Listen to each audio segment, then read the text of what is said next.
Assalamualaikum warahmatullahi wabarakatuh. Class, as usual, let's start our class today by reciting Basmalah together. Bismillahirrahmanirrahim. Nah, alhamdulillah teman-teman ya, kita sampai sekarang ini bisa sampai ke skill berikutnya ya, masih di structure and written expression. Nah, apa sih skill yang selanjutnya? Yaitu tentang perspektif. Nah, mungkin teman-teman ada yang udah pernah tahu, ada yang udah pernah baca, ada yang pernah dengar, atau mungkin yang pernah lihat gitu ya tulisannya, tapi nggak tahu cara bacanya gimana gitu ya. Nah, apa sih namanya? Skill ekspresif ini sebetulnya sering ditemukan di jenis soal choose the correct answer. Tapi tidak menutup kemungkinan kalau skill ini juga bisa muncul atau keluar di jenis soal yang error analysis kayak gitu ya teman-teman. Untuk yang baru nonton bisa lihat video sebelumnya ya, di skill pertama kalau saya tidak salah kayak gitu. Bisa di situ saya sebutin ada dua jenis, bukan dua jenis, ada dua tipe ya, ada dua tipe soal dalam mengerjakan structure and written expression kayak gitu. Oke, next ya kalau gitu ya teman-teman. Nah, ini mudah banget ya. Ini salah satu skill yang termasuk yang easy ya teman-teman ya. Selain yang kemarin di awal apa sih namanya, word choice. Nah, ini juga termasuk yang mudah. Nah, teman-teman, ekspresif itu ada dua jenis ya teman-teman ya. Jenisnya ada dua, apa aja sih? Nah, ini yang pertama itu ada there. Oke, there yang ekspresif itu artinya ada. Nah, there itu punya dua makna teman-teman ya, ada di sana gitu. Nah, yang dimaksud dengan ekspresif di sini there yang bermakna ada. Nah, kalau yang di sana itu masuknya ke adverb. Oke, adverb itu adalah kata keterangan. Oke. Apa namanya? Yang kedua ya, yang berikutnya itu ada it. Nah, ini dua ini termasuk ke dalam jenis ekspresif. Oke, kita langsung ke yang pertama teman-teman ya. Oke. Yang pertama di sini adalah there. Nah, pola there, teman-teman, kita langsung main ke pola ya teman-teman ya. Dan saya akan coba menjelaskan dengan bahasa yang mudah gitu ya, yang ringan, supaya teman-teman yang istilahnya baru gitu ya mengenal, diharapkan tidak mengalami kesulitan kayak gitu. Oke, yang pertama itu ya, yang there itu polanya teman-teman, susunannya kayak gitu ya. Jadi kan satu kalimat itu tersusun dari beberapa unsur, dari beberapa elemen gitu ya bahasanya. Nah, buat bikin there itu teman-teman, kalimat yang pakai ada there-nya gitu ya. Nah, unsur-unsur yang harus dipenuhi itu ada ini, ada subjek, ada verb, ada noun. Nah, ada kata benda, ada kata kerja, dan ada subjeknya. Oke, kita ke contoh ya. Nah, contoh di sini ada seorang siswa, misalnya kayak gitu kan. Nah, ada seorang siswa. Jadi gimana dalam bahasa Inggris?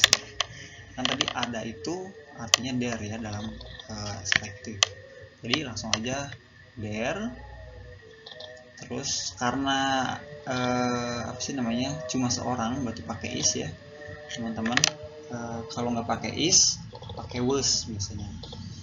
Oke, jadi ini kita pilih yang is aja. There is a student kayak gitu.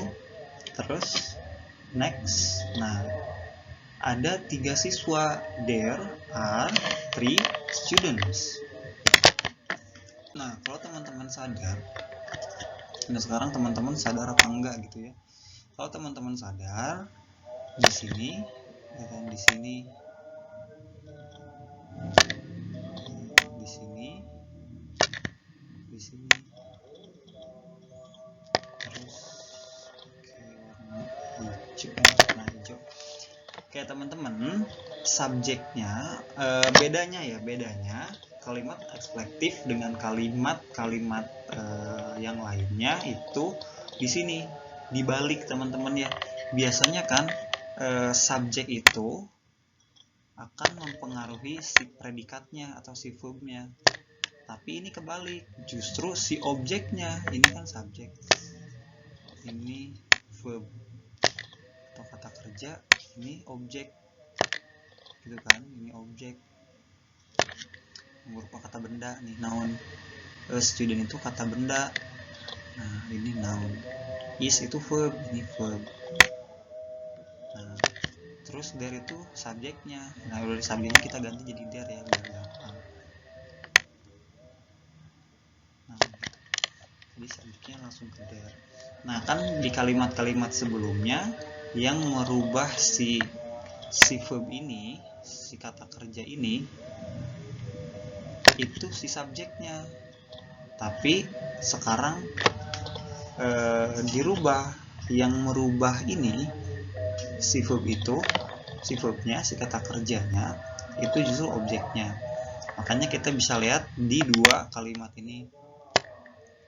Nah, ini sama-sama there, ini there, ini there gitu ya, subjeknya. Tapi kenapa kok di sini pakai are? Nah, ini kenapa pakai is? Teman-teman lihat objeknya. Kalau objeknya lebih dari 1 ya, teman-teman kan ada 3 nih. Nah, kayak gitu. Nah, berarti di sini pakai are. Karena di sini cuma ada seorang siswa gitu ya, jadi pakai e doang. Sisinya nggak tambah s. Nah, ini pakai is karena s-nya udah ada di sini. Gitu ya. Nah, ini ada pakai are. Kenapa? Karena di sininya lebih dari 1, ada 3. Terus di sini ada s-nya, students. Gitu ya. Jadi yang mempengaruhinya itu tergantung pada objeknya. Ya, si is sama are itu, atau was atau were itu tergantung objeknya. Kalau objeknya tunggal, berarti di sini pakai is atau was. Sedangkan kalau yang jamak ya teman-temannya lebih dari 1, berarti si verbnya ini di sini si kata kerjanya itu pakai are atau were gitu ya. Gitu teman-teman ya, kira-kira jelas ya. Jadi polanya teman-teman ingat-ingat, polanya itu there plus verb plus noun ya. Ini sama kayak pola-pola umum yang lainnya ya. Subjeknya aja cuma diganti pakai there ya. Noun ini kan objek, berarti there verb objek gitu ya. Objeknya berubah kata benda. Karena yang di pertemuan sebelumnya kita bahas ya, kalau yang bisa menempati posisi objek itu ya, salah satunya adalah noun, kata benda. Oke, itu. Terus apa? It ya.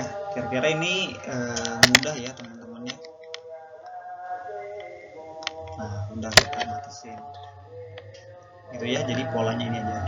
Harusnya biasanya kan subjek, verb, objek, SPO gitu ya. SPOK kalau dalam bahasa Indonesia. Nah, S-nya ini tinggal ganti di there. There predikat objek. Atau there verb objek. Nah, objeknya yang harus berupa noun atau noun phrase lah ya. Oke, teman-teman, berikutnya eksplitif yang kedua itu ada it. Nah, teman-teman, it itu memiliki 2 ya teman-teman ya, memiliki 2 peran lah istilahnya ya. Memiliki 2 peran atau punya 2 jabatan lah itu ya, kalau bahasa organisasinya tuh. Dia tuh menjabat sebagai yang pertama itu pronoun. Apa sih pronoun? Nah, pronoun itu kata ganti teman-teman. Kalau bahasa Indonesia kata ganti. kayak saya, kamu, dia, mereka. Nah itu kan kata ganti. Nah teman-teman ya, it ini kalau posisinya atau jabatannya dia sebagai kata ganti, sebagai pronoun, nah dia memiliki makna teman-teman, memiliki arti ya, memiliki terjemahan istilahnya begitu. Nah apa sih maknanya dari it itu? Kan kadang kita suka bingung ya. Nah it itu punya maknanya apa kalau gitu? Nah ini tergantung dari apa? Tergantung dari konteks teman-teman ya, konteks yang kita bicarakan. Contoh, saya mempunyai seekor kucing. I have a cat. Gitu ya. I have a cat and dan saya sangat menyukainya. And I really like it. Atau yaitu it. Nah, it ini artinya apa? Nah, it ini artinya yaitu si kucing tadi. Kayak gitu ya. Atau pemandangannya sangat bagus. Misalnya itu. Oke. Saya suka pemandangannya. Misalnya kayak gitu. I like the views. Misalnya kayak gitu ya. Saya suka pemandangannya. I like the views. The view atau kayak gitu ya, jangan views. I like the view. Misalnya kayak gitu. Pemandangannya sangat cantik. It is so beautiful. Nah, it ini artinya apa? It ini balik lagi ke kata benda sebelumnya. Kayak gitu ya. Jadi maknanya itu tergantung dari konteks apa yang kita sedang bicarakan. Saya kemarin ketemu sama Pak Presiden, misalnya kayak gitu. Saya jangan presiden ya. Konteksnya kalau Indonesia agak panas ya. Ganti. Saya kemarin ketemu sama Pak RT, gitu ya misalnya.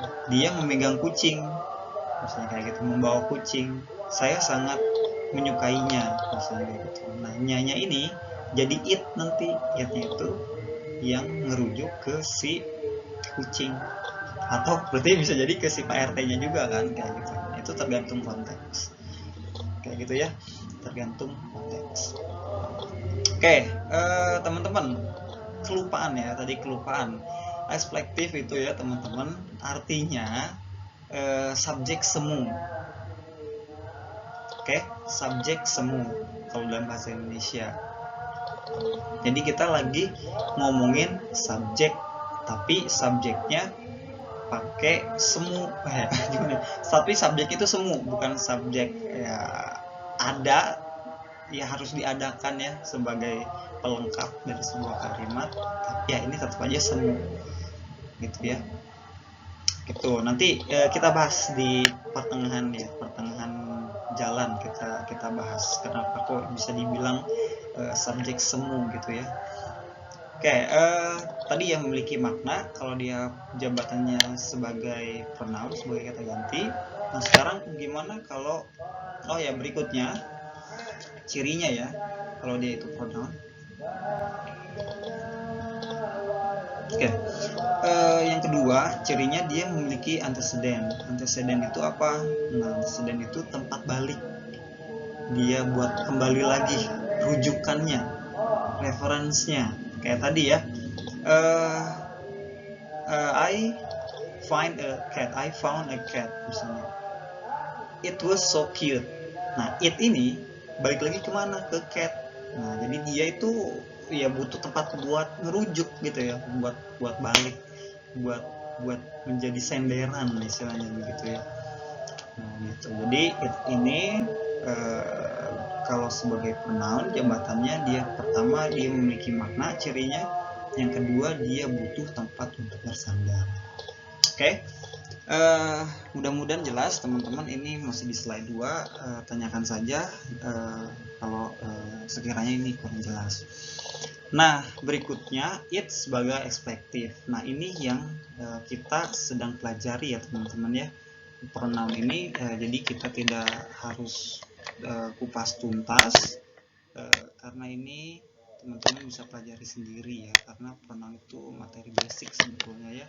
Kita ganti itu ada I, you, we, they, she, he, it, dan perubahannya I jadi me, jadi my, myself, kayak gitu ya, jadi mine misalnya, kayak gitu, dan seterusnya. Oke, jadi ini yang kita bahas, eksplicatif. Nah, gampangnya eksplicatif itu dia nggak punya makna teman-teman ya. Ya jadi ya itu subjek semu, makanya dia ada tapi penting nggak penting istilahnya gitu ya. Ada tapi nggak dianggap gitu ya. Tapi kalau nggak ada kita butuh gitu ya. Nah, tidak memiliki makna, maknanya apa? Tidak ada. Ya ada, dia cuma ngebantu aja gitu loh. Terus tidak memiliki antecedent, dia juga nggak punya tempat buat balik, dia tidak punya tempat buat bersandar. Oke, kita masuk ke contohnya ya, ke pola dan contohnya kalau gitu, biar teman-teman lebih paham ya. Nah, teman-teman ini jangan lupa ya, ini sangat penting nih yang ini. Pola der itu adalah subjek yang berupa der, terus ada verb, terus ada objek. Ingat-ingat, kita next ke slide berikutnya. Oke, kita langsung ke pola teman-teman. Pola it ya, pola it itu ada 4 teman-teman.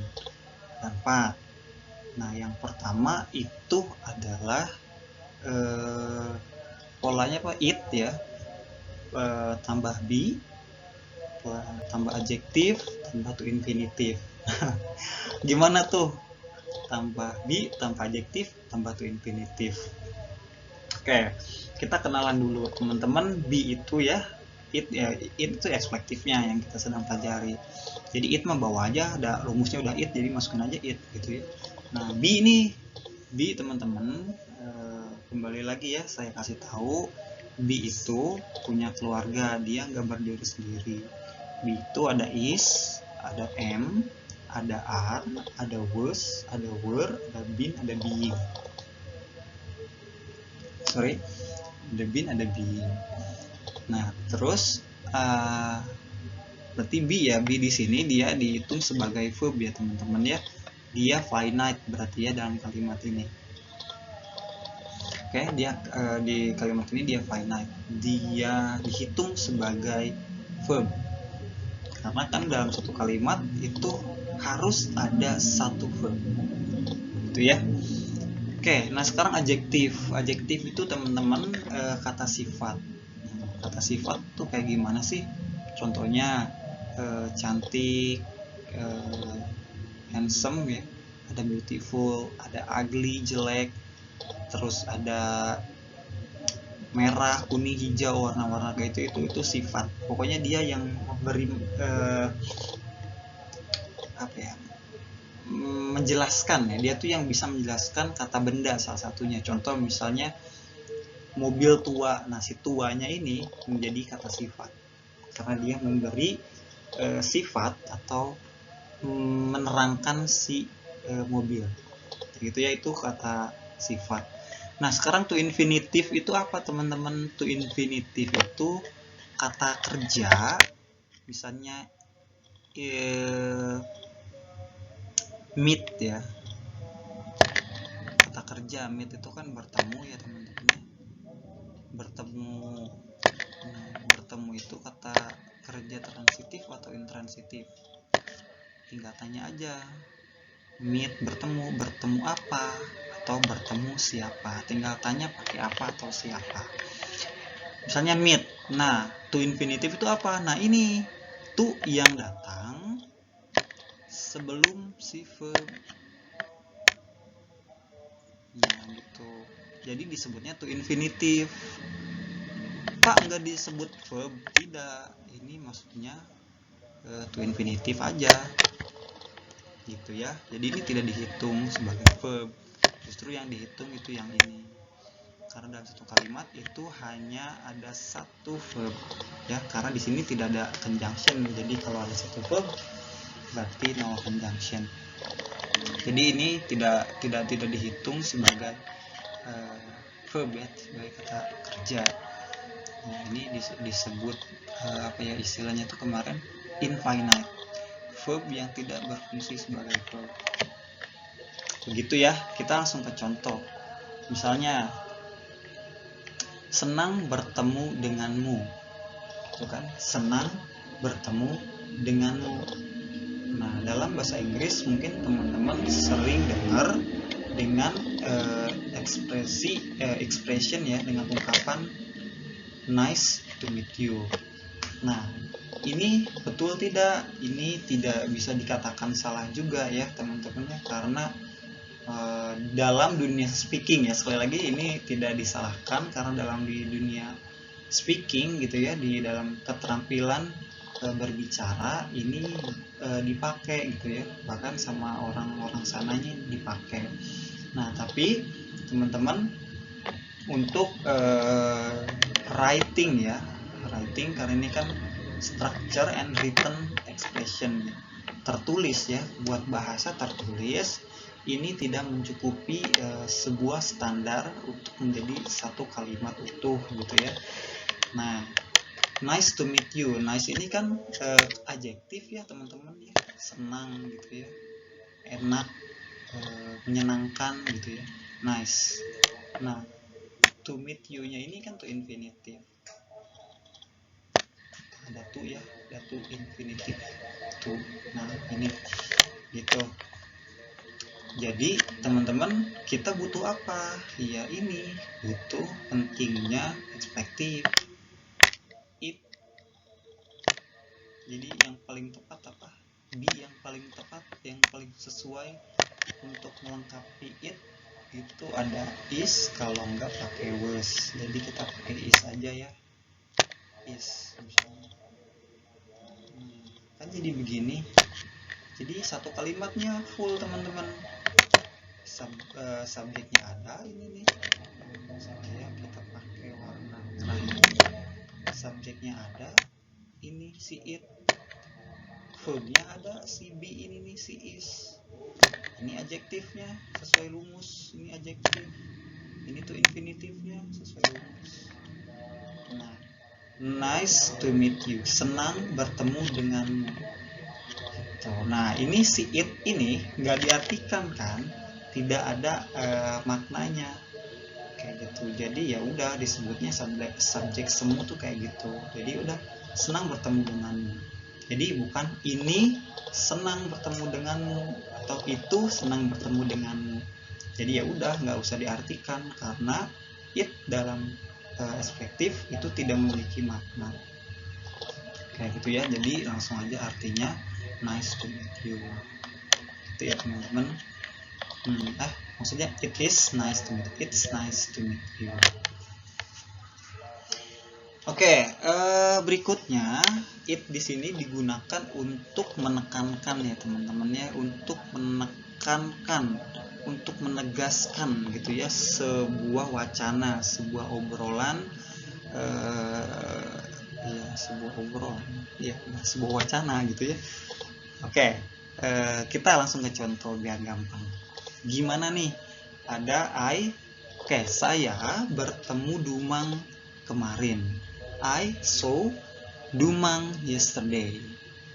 Nah, ini teman-teman ya udah gini aja kalimatnya, saya bertemu Dumang kemarin.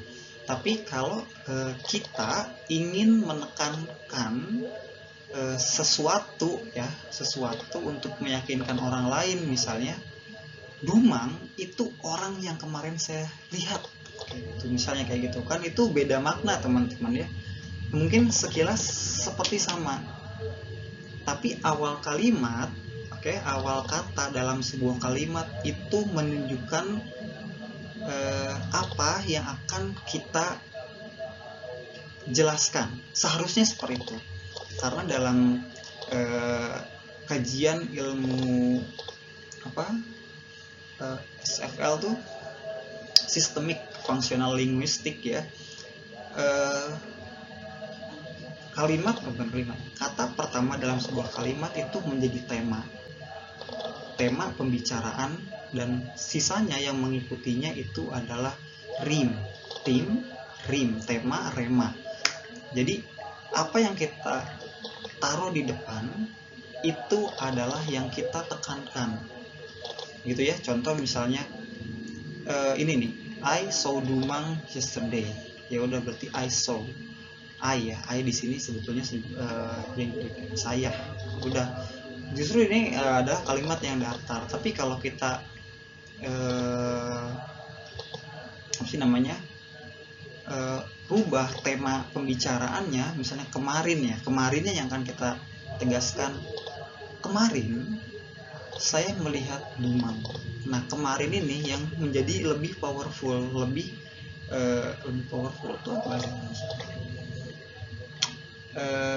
Ya lebih powerful aja ya. Pokoknya dia lebih powerful dari kata-kata setelahnya. Kayak gitu, karena si yesterday ini ditaruh di depan dan dia otomatis menjadi tema dalam sebuah pembicaraan. Jadi yang akan teman-teman tekankan itu adalah yesterday. Gitu ya. Nah, sekarang kita akan coba rubah si kalimat ini menjadi kalimat yang pengen kita tekankan. Kita rubah ya teman-teman ya. Kita pengen menekan kalau Dumang lah yang kemarin kita lihat. Kayak gitu. Gimana? Pakai pola ini. Ya, jangan lupa it-nya, berarti it ya emang itu udah rumus ya. Berarti it, enggak, ini tinggal pencet guys. Nah, gini ya. Nah, kalimatnya berubah jadi begini kalau pengen Dumang lah yang kita tekankan. Nah, kayak gitu. Dumang adalah orang yang saya lihat kemarin. Nah, it was-nya gimana? Ada artinya nggak ada. Udah, kita mulai maknai dari Dumang. Kayak gitu. Karena it was itu tidak memiliki, it di sini tidak memiliki makna karena it di sini adalah eksplitif. Ya, gitu. Kita coba analisa sesuai pola ya teman-teman. Polanya it plus verb. Ini it, subjek ya, subjek utama it. Ini verbnya was, jangan lupa ya. Was, were, been, being, is, mr itu keluarganya be dan itu dihitung sebagai verb. Nah, kayak gitu. Ini berarti verbnya. Dumang ini menjadi objeknya. Kayak gitu. Objek yang berupa noun ya. Yang lupa kan tadi saya bilang kalau yang bisa menempati posisi objek ya salah satunya adalah noun. Nah, ini betul kan? Ini it-nya, ini verbnya, noun-nya itu Dumang, ini adjective clause. Nah, dari sini sampai sini disebut adjective clause. Nah, apa sih adjective clause gitu ya? Teman-teman, adjective clause singkatnya teman-teman bisa pelajari lebih dalam lagi. Singkatnya adjective clause itu adalah kata sambung ya, kata sambung. Iya, kata sambung apa namanya? Conjunction ya, yang bermakna yang ya, yang bermakna yang. Contoh di sini, Dumanglah orang yang ini yang saya lihat kemarin. Dumang yang saya lihat kemarin. Kayak gitu. Berarti yang kita tekankan Dumangnya kan. Kamu kemarin ketemu siapa? Aku ketemu Dumang. Misalnya aku ketemu Dumang. Bukan Dumang meureun, eta mah si Asep. Dumang yang saya temuin kemarin. Kayak gitu. Itu kan jadi memberi makna, memberi tekanan. Emphasizing. Kayak gitu ya. Nah, gimana kalau misalnya kita rubah pengen sayanya yang ditekankan. Berarti saya loh yang kemarin lihat si Dumang, bukan orang lain. Gitu ya, bukan si A, si B yang ngelihat, saya yang ngelihat. Ya. Nah, ini jadi begini. Tapi polanya tetap sama kayak yang di atas. It was me who saw Dumang yesterday. Gue loh yang nemu dia, gue loh yang nemuin dia gitu. Nah, kayak gitu. Kemarin ketemu si itu si Rojak ya, ah enggak, gua kemarin ketemu si Dumang. Yang bener lu, bukannya si Dumang mah ketemunya sama si Asep. Enggak, gue loh yang ketemu Dumang kemarin. Nah, gitu contohnya ya. Nah di sini it was me who saw Dumang yesterday. Gue loh yang ketemu Dumang kemarin. Di situ teman-teman ya. Kita lihat lagi, analisa lagi, betul nggak ini udah sesuai sama pola yang di atas. Ini ada it ya, ini juga ada it. Verbnya tetap jadi pakai was. Naun, nah, naun objek ya, objeknya berupa naun, ini juga sama. Oke, ini maksudnya sebetulnya pronoun ya, tapi ya kita anggap aja sebagai noun gitu ya.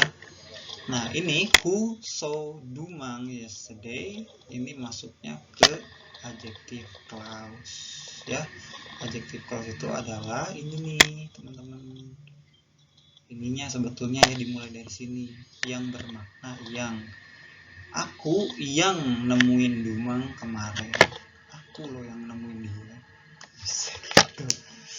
Gitu ya, beda ya, beda tekanan kan, beda tekanan. Terus itu sih gimana? Enggak usah, ini hiraukan saja, dia tidak dimaknai karena emang nasibnya dia di espektif nggak punya makna gitu ya, dan espektif antecedent, dan dia nggak punya tempat balik. Oke, berikutnya teman-teman, mudah-mudahan bisa dipahami ya dengan mudah ya. Next ya, ini ada it tambah verb tambah adverb of place atau time, ada that, ada subject, ada verb lagi. Wah, lumayan panjang ya. Nah teman-teman, adverb ya, kembali lagi kita bahas adverb. Adverb itu ada berapa yang teman-teman tahu ya? Adverb itu ada banyak teman-teman ya, tapi biasanya ada basicnya yang sering diketahui sama orang-orang. Adverb itu atau kata keterangan itu ada 3. Yang pertama adverb of place, yang kedua adverb of time, dan yang ketiga adverb of manner atau cara ya. Oke, misalnya saya berjalan dengan lambat, I walk slowly. Nah slowly ini menjadi adverb of manner. Gimana cara kamu berjalan? Saya jalan dengan cara lambat ya. Saya jalan dengan lambat gitu misalnya. Nah kalau time itu ya waktu teman-teman ya, kayak yesterday misalnya, kayak tadi tuh saya masak nasi kemarin. Nah kemarin ini menjadi adverb atau kata keterangan yang menunjukkan sebuah waktu ya teman-teman, merujuk pada sebuah keterangan waktu. Nah kalau yang place gimana ya, berarti ini tempat aja gitu teman-temannya. Saya tidur di atas meja misalnya gitu. Di mana kamu tidur? Saya tidur di atas meja. Nah meja ini menjadi keterangan tempat di mana saya tidur gitu kan ya. Oke, kita langsung ke ya teman-teman di sini. Oke, setelah ini adverb of place. Nah di sini ada that sama subject verb ya. Oke, kita marking dulu biar kelihatan hijau aja ya. Nah di sini ada that subject verb. Nah teman-teman, ini sebetulnya noun ya, noun clause. Ini tuh noun clause. Sebetulnya ini tuh noun clause. Kan kalau yang ini, yang atas ini adjective clause.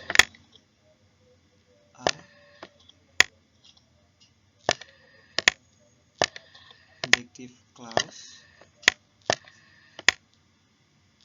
Gitu ya. Nah ini yang noun clause. Nah noun clause itu teman-teman, dia itu biasanya pakai conjunction dengan kata yang 5W1H ya, salah satu dari 5W1H. Apa sih 5W1H? Yang itu loh, yang what, when, where, wo, apalagi ya itulah pokoknya ya 5 itu ya 5 question word itu ya 5 W1H itu yang how.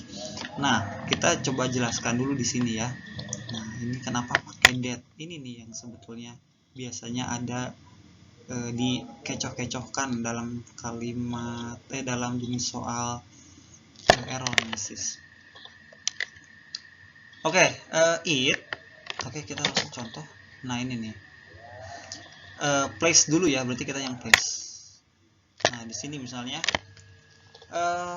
oh, yang time dulu ya. Sorry, ini yang time. Ini yang time dulu. Ini yang time dulu.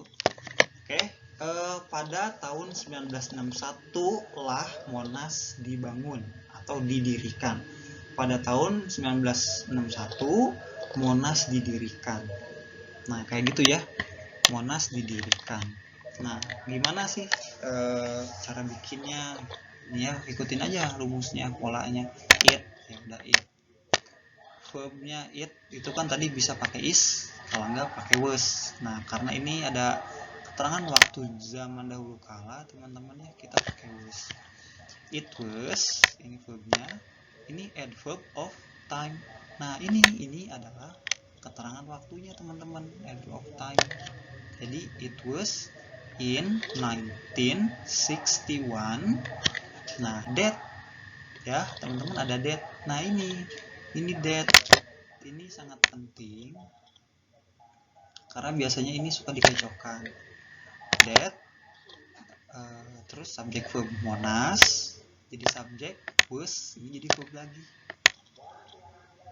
Itu ya. Sampai sini nih. Sampai sini. Sorry, ini jadi verbnya sampai sini. Subjek verb.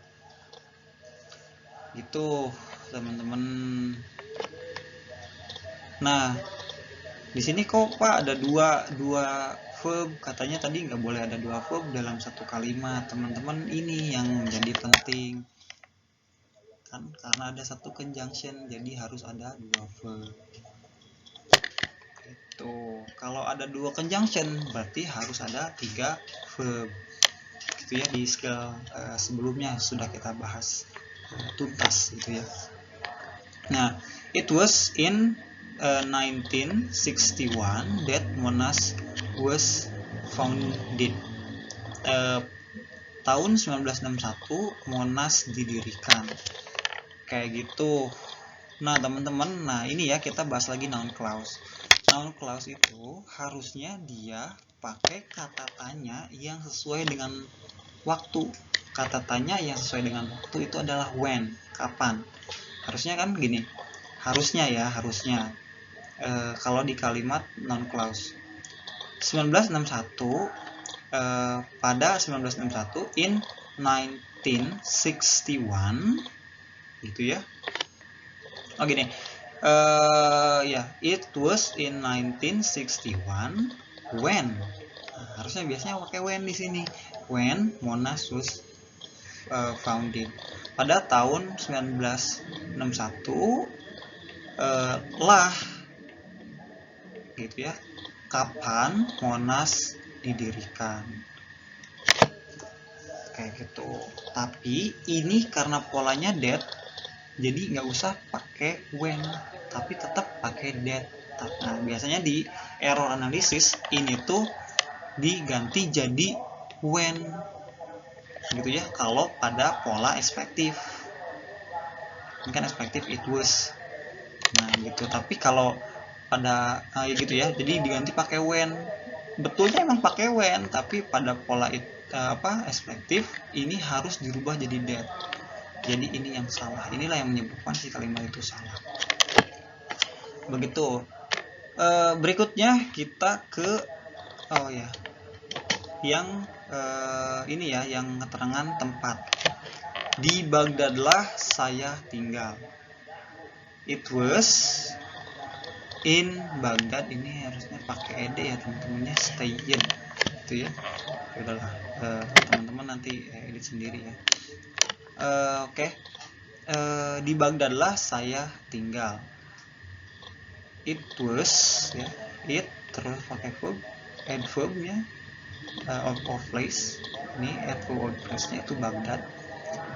pakai det, sama ini polanya det, sama ini det, ini harus pakai det juga. Terus ada subjek, ini subjeknya, ini verbnya. Di Baghdad saya tinggal, harusnya kan in Baghdad, where, karena place ya, berarti kata tanya yang paling tepat pakai where, di mana. Di Baghdad lah, atau di Baghdad lah di mana saya tinggal. Gitu, tapi di sini pakai that. Di Baghdad lah, maknanya sama ya. Di sini di mana saya tinggal, di Baghdad lah saya tinggal. Begitu. Sip, nyambung ya teman-teman ya. Nah, next itu di sini ada ekspektif yang ketemu sama takes atau took, gitu ya. Tapi takes dan took di sini maknanya itu butuh ya. Artinya dia butuh, bukan mengambil atau memerlukan, tapi butuh. Gitu ya. Nah, butuh. Nah, gimana contohnya? Contohnya misalnya butuh waktu 2 jam untuk menggambar sebelah alis. Nah, gini. It-nya ini it. Nah, sesuai rumus. Oke, ini takes, ini berarti verb ya, bukan be ya. Nah, it takes time. Time-nya kapan? Nah, atau berapa lama? Ini nih, time-nya 2 jam. Terus tambah to infinitive. Nah, tadi to infinitive udah kita bahas ya di awal ya. Nah, ini to infinitive-nya, to draw. Ini objeknya. Jadi butuh waktu 2 jam untuk menggambar sebuah alis kayak gitu ya. Sebuah doang. Kalau dua-duanya kan sepasang. Jadi sebelah doang itu 2 jam guys. Sebelahnya lagi 2 jam, jadi 4 jam. Nyampe kalau dari saya sampai Bandung 4 jam pakai motor lewat Cianjur. Gitu ya. Oke. Itulah kenapa sebabnya suka agak lama ya nunggu ya. Oke. Cowok-cowok pasti satu server sekarang. pernah soalnya pernah dulu. Oke, kembali ke jalan yang benar ya. Ini bercanda teman-teman, ini rahasia umum. Oke, jadi gitu. Jadi butuh waktu 2 jam untuk menggambar sebelah alis. Ini teksnya udah, hournya udah ya, dan lain-lain. Itu pola dari it. Ada 4 doang ya teman-teman ya, gampang. Ingat, jangan malas. Oke, ini ada di contoh ya teman-teman. Kalau saya oke, ini contoh. Contoh sebetulnya gini. Sebelum ke contoh itu ada konklusi ya, kesimpulan ya. Kayaknya kesimpulannya saya ketaruh di slide setelah ini nih. Jadi kita simpulkan dulu. Gimana sih cara gampang buat ngisi soal ini? Teman-teman kan tadi ada pola there, ada pola it gitu ya. Teman-teman hafalkan, ini cara sesatnya ya. Hafalkan saja pola there. Gitu ya. Pola there tadi apa? There plus verb ya, plus noun, objek yang berupa noun. Nah, kalau misalnya ketemu soal kira-kira kayak gini, ada it di pilihan tuh, ada it itu ya, ada it. Jol ada there juga gitu ya, jadi otomatis salah. Ini juga salah. Jadi kemungkinan besar di 2 jawaban ini gitu ya, kayak gitu. Kita eliminasi. Berarti kalau enggak A berarti D, kayak gitu kan. Nah teman-teman, cara sesatnya hafalkan saja satu rumus tadi, rumusnya si there ya. Kalau teman-teman udah ingat rumusnya si there, otomatis kalau analisa teman-teman enggak masuk pola, ya, nggak masuk pola si der ini. Oh ini si der ini ramuannya tuh tadi unsur-unsurnya salah. Harusnya kan si der itu der terus apa tadi be ya, verb sama noun. Nah, sedangkan polanya ternyata nggak gitu, berarti teman-teman pilih aja yang it. Tapi kalau polanya sesuai sama der, berarti jawabannya itu yang der. Gitu ya. Jadi hafalkan satu aja, yang 4 nggak usah gitu ya. Tapi jangan males teman-temannya, ini hanya cara sesat. Ini itu karena itu akan membantu di ini, menghemat waktu di soal apa ini namanya choose the correct answer. Tapi kalau di error analisis teman-teman harus hafal semua. Oke, jadi ini jawabannya yang paling tepat apa? Coba kita lihat, ini unsur yang kosong kan ini di depan ini. Gitu ya. Nah, di sini udah ada amino acid. Nah, artinya ini noun. Ya, noun ini teman-teman, ini kata benda. Tadi apa polanya yang ada kata benda? Objek yang berupa kata benda apa? Iya, itu ada rumusnya si der. Jadi jawaban yang paling tepat itu D. There are about 20 amino acids. There ini menjadi subjek, there-nya ini are-nya menjadi verb. Tadinya yang berupa be ini menjadi noun-nya. Ini nih 20 amino acid. Gitu ya teman-teman ya, mudah-mudahan mudah dipahami. Nah ini kesimpulannya teman-teman, hafalkan saja satu rumus ini kalau nemu soal perspektif. Kalau sesuai sama der berarti jawabannya der, kalau nggak sesuai sama der berarti dia punyanya. Gitu aja teman-teman, mudah-mudahan mudah dipahami teman-teman ya, bisa teman-teman amalkan lagi,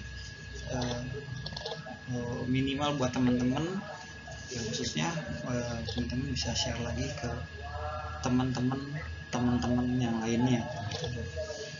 Okay, that's all for today. Thanks for your nice attention. Jangan lupa ya teman-teman, jangan di share, jangan di like, jangan di subscribe gitu ya. Kalau mau follow Instagramnya aja.